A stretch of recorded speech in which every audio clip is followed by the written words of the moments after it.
Hello, everybody. Good morning, good afternoon, good evening, good night, depending where you are when you're watching this. This is not the Pete and Pete show, but it is Pete and Pete coming to you to talk a little bit more about things we can do to engage, develop, retain our employees. So I've learned a lot from Pete over the last couple of months, and we decided, how do we put together a quick video that talks about some of the cool things that Latitude's up to and how it can help some others? So Pete, let's get to work here. I'm ready. I thought we were going to say it was like two pistols or something because it was a basketball thing, but somebody has to pass the ball. You can't both shoot. So I think we're more thing. Amen to that. So Latitude, employee connection development, mentorship software. We provide engagement surveys, career mapping technology, and mentorship support to organizations. So think about this as hey, employees inside my group, hey, who can they have conversations with? What are they going to discuss? And where can they go and grow professionally? Where do you see the value of that inside organizations and to companies today? Yeah, I mean, I think it's awesome. I'm always about trying to bring people together as you are, different kinds of things, and it's just you get a discussion, and it's like here's ways to help each other, but while you're helping each other, helping others, you're helping yourself, and that's how I was thinking of Latitude, just coming together and making that kind of work there, Pete. 100%. And so let's talk. You've been part of a couple of different organizations where you see the value to the organizations, but also let's hit on some of the roadblocks, right? Some of the things that we hit, and they might say, I don't have the budget for this kind of thing. Well, let's think about what's the cost of turnover to your organization. Right? I don't have the time to implement this. Well, this is something that can be done in as few as just a couple hours, right? One or two meetings, we can get up and running. We don't have the expertise. Well, what happens whenever you're sick? You go to the doctor, you go to the dentist. Whenever you want to do things around professional development, career development, mentorship, you call the experts in that space. So let's kind of diffuse or demystify some of those potential myths of why we might not be able to do this as a leader inside our company. Yeah, no, absolutely. It's absolutely true. I was just thinking about an experience I had at Lafayette at my alma mater with some kids, and they were talking about a group that they're part of. And it's a young man that was part of the International Students Organization, Pete. And they were talking about how the group is becoming frayed. And I said, well, how is it becoming frayed? Well, different people have different, agendas and stuff like that. We're not helping anymore. And it's like, well, do you know why? And this young man actually said, I do know why. Like the wealthier kids don't think they need help.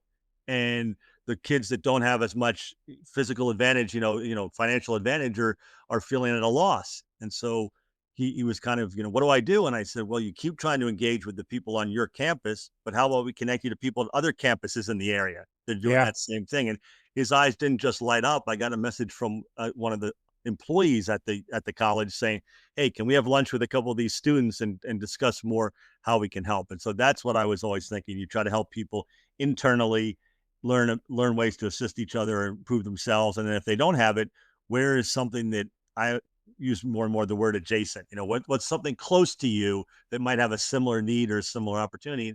How do we make you improve? Feel connected, feel engaged, and feel empowered and improving yourself. 100%. And let's just talk about that for a quick second. I talk a lot about the methodology from my book, Pathfinders, career map, and building a personal board of advisors. Whenever you talk about those adjacent kind of things, right, that's looking towards somebody that's like a cross-functional mentor. If I'm an engineer, they might be in marketing or sales or legal.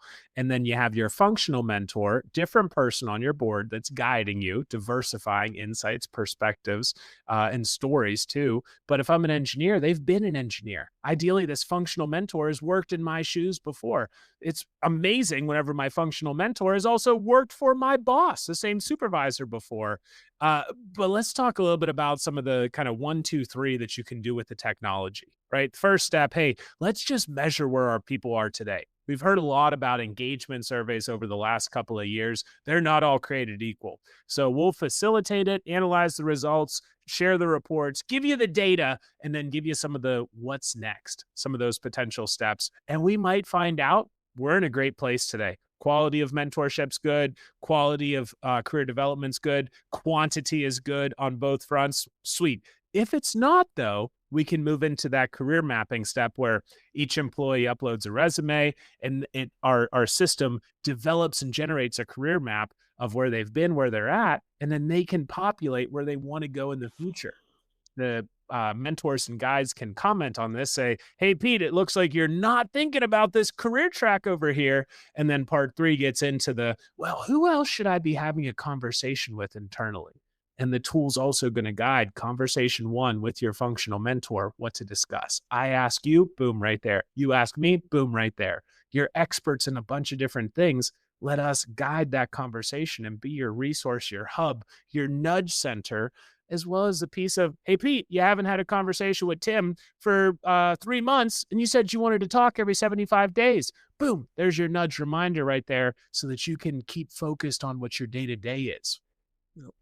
Yeah, it's funny, Pete. I was just at something today, and there was 130 people at this event, and everybody was feeling really good and really jazzed up. And then one of the people involved with running it said, I got to deal with complaints from 4 people." And I said, "Look, every complaint, every issue is valid. You don't need to disrupt your entire process because there's 4 people complaining, but don't let your guard down and say it's just 4 people complaining. Maybe the one person represents a dozen people in the room that just didn't want to be disruptive or whatever." And so many times people think they're being disruptive, and it's like, if you're improving something or just creating dialogue, then speak up. It doesn't mean just because I said, "Oh, I'm not doing it the perfect way," doesn't mean I can't keep doing it the way I'm doing it. But it means, let me take a deep breath and look at what my alternatives are, that kind of thing. And think about the last question we'll touch on, get everybody back to their daily routine here, the return on investment. Whenever we invest in our people, where do you see that? The dollars spent that translates to way more dollars saved for this investment in this kind of a technology. Yeah, again, it's always these things. By the time people make an excuse that it's like, "I don't have the budget, I don't have the space, I don't have anything," you could have had 2 sessions that made sense. And it's just, you just need to engage, you need to get it started, and then, not saying you have to do it forever or whatever, but let's see what's out there. We're telling you, we've helped a lot of people in this same way. You should hear out what we're talking about, and then, see how it can be applied to you. But the answer of "we're good" doesn't really resonate with me. Yeah, and I'd So, think back to, what does turnover look like? What's the cost of impact to your organization? How many people on their exit interviews are talking about no mapped professional growth, right? And if we could hold them back, help keep them, retain them to then improve them and develop and grow them, but also the piece of what's the time to fill internal positions at your organization? What if we could drive that down? What about in the first 1 year of employment at the organization, at any of the levels, early career, mid career, late career? What if we could get them up and running with a support system and a structured plan path and feedback mechanism sooner as well? I don't think any leaders can be mad about increased productivity, increased profitability, and overall better brand and culture and sense of belonging inside the organization. Pete, I had a wonderful conversation with somebody earlier this week, and they said at the end of when somebody's being interviewed, at the end of the interview, they had the best question to ask, and that was to ask the interview, 12 months from today, what would it take for you to give me a superlative review? Yeah. And if the person doesn't have an answer, then you're like, maybe I don't want to be at that company, because they don't know what that entails. And it's, got to be what you teach somebody. Take a deep breath and like, good question. Well, I would assume it would mean X, Y, and Z, whatever it might be. And it's like, that really resonated with me, because it's like, I've never asked that question, but it's like, that's a good point. It's like, if you're saying it's great having you on board, well, why? Well, because we like you, because it's like, that doesn't work. Like, we went from 10 wins to 18 wins. We didn't have everybody leaving our team, and like, there's all different levels. But when you're like, I have no idea, just be quiet and sign on, it's like, then that's probably not somewhere to where you want to be. Not a great piece. And Yeah. also, whenever folks ask me that question, I like to flip it back to them and say, hey, what do you think it's going to take? So for them to be ready for that. Hey, everybody, thanks for listening for 4, 5, 6 minutes. This is Pete and Pete, and who knows what's going to come next, but please reach out on LinkedIn or connect via email so that we can help increase engagement, connection, and belonging, as well as growth inside your organization. Have a good one.